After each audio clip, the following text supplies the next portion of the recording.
भारत देश की विदेश नीति और विदेश में नेताओं के बयान को लेकर पक्ष विपक्ष आमने सामने हैं। कोई किसी को भारत की बुराई न करने की सलाह दे रहा है तो कोई कह रहा है कि देश की विदेश नीति दलगत राजनीति से ऊपर होनी चाहिए। राहुल गांधी द्वारा विदेश दौरे के दौरान कही जाने वाली बातों पर बीजेपी हमलावर रहती है। अब इस बयानबाजी में कांग्रेस नेता और पूर्व विदेश राज्य मंत्री शशि थरूर भी शामिल हो गए। विदेश मंत्री एस जयशंकर हर बार इन बयानों पर पलटवार करते रहे हैं, तो शशि थरूर विदेश मंत्री एस जयशंकर को एक सलाह देकर फंस गए और ऐसे फंसे कि उन्हें अपनी सफाई पेश करनी पड़ गई।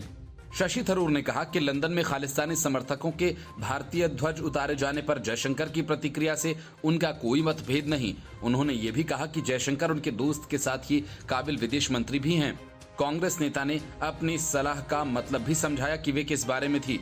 दरअसल लंदन स्थित भारतीय दूतावास से जब खालिस्तानी समर्थकों ने झंडा उतारा था तो अक्सर कूल रहने वाले विदेश मंत्री एस जयशंकर ने तीखी प्रतिक्रिया दी थी।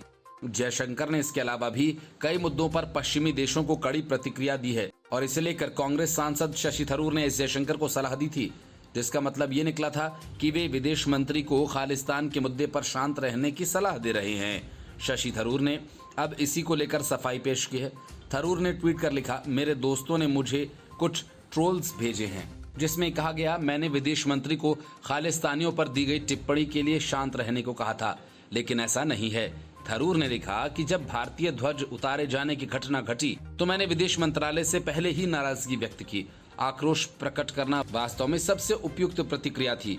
उन्होंने आगे लिखा कि जयशंकर को संयम बरतने की मेरी सलाह उनके बेंगलुरु स्थित बीजेपी युवा मोर्चा के लिए की गई उनकी टिप्पणियों के लिए थी, जिसे विदेशी मीडिया ने पकड़ लिया था और गलत तरीके से दिखाया था।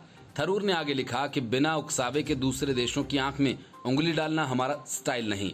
झंडा फहराने की घटना एक उकसावे की घटना है और भारत की प्रतिक्रिया उचित थी। इस पर विदेश मंत्री से मेरा कोई मतभेद नहीं। मैं उन्हें एक मित्र और एक कुशल व योग्य विदेश मंत्री के रूप में मानता हूँ। Bureau report, news of India.